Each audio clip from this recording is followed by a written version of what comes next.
Welcome, everybody, to Bible Bites. I'm Pastor Dan. We are reading through the book of Matthew in the Bible, just one small bite at a time. In our last video, we read in Matthew 13 this parable of the weeds. You can see it on the screen right here, the parable of the weeds. And we read verses 24 through 30 right here. That's the parable. And then the explanation of the parable doesn't occur till verse 36, and we read the explanation of that. But because it was so much reading, we actually skipped verses 31 through 35, and we're going to go back to those today. These are two parables that Jesus tells us. Let's go ahead and read.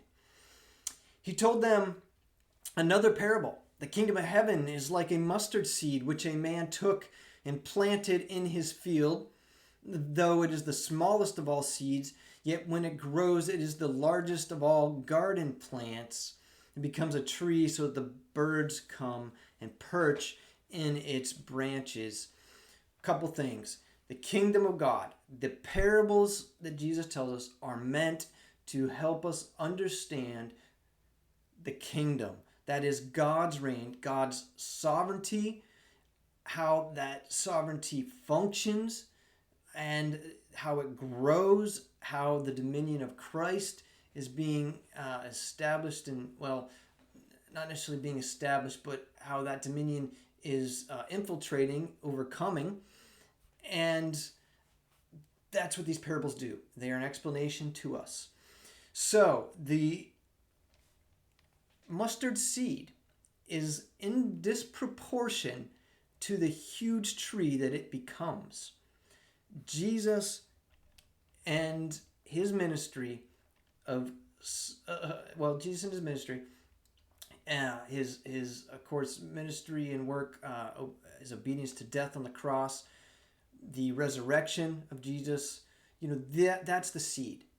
And really it's a small seed when you take into account the whole world. Jesus' ministry was really just located in this small area of the known world.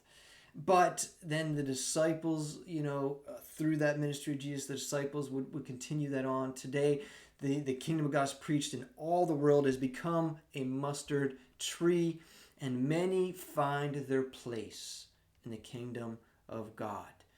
And that is the birds that come and perch in its branches. There are many disciples. He told them still another parable. The kingdom of heaven is like yeast that a woman took and mixed into about 60 pounds of flour until it worked all through the dough. That is a lot of flour, a lot of dough. 60 pounds. I can't imagine working the yeast into the dough. That's just a massive amount of dough. At least it feels like that to me. And I think actually Jesus meant to show us that that's a lot of dough. And the yeast represents the kingdom again, and it's infiltrating the dough so that all the dough is impacted. The whole thing will rise. It's worked all through the dough. The kingdom of God has worked all through the world. It's impacting every nook and cranny, every shadow, every corner of the earth. And we have this unique perspective today of actually seeing both of these parables being fulfilled. Now, the parables are not prophecy as a type of literature, but they do provide an understanding of what is happening and will happen with the kingdom of God. And so we get to see that today as we look back to Jesus and his ministry, and how today, so many are part of the kingdom of God, and how Christ is continuing to overcome. His sovereignty, his dominion is being recognized by all. Satan is being defeated. Jesus spoke all these things to the crowd in parables. He did not say anything to them without using a parable. So this specific time of teaching, and we see in the beginning of this chapter, Jesus is in a boat teaching the crowds. And nothing that he says during this time of teaching is without using parable.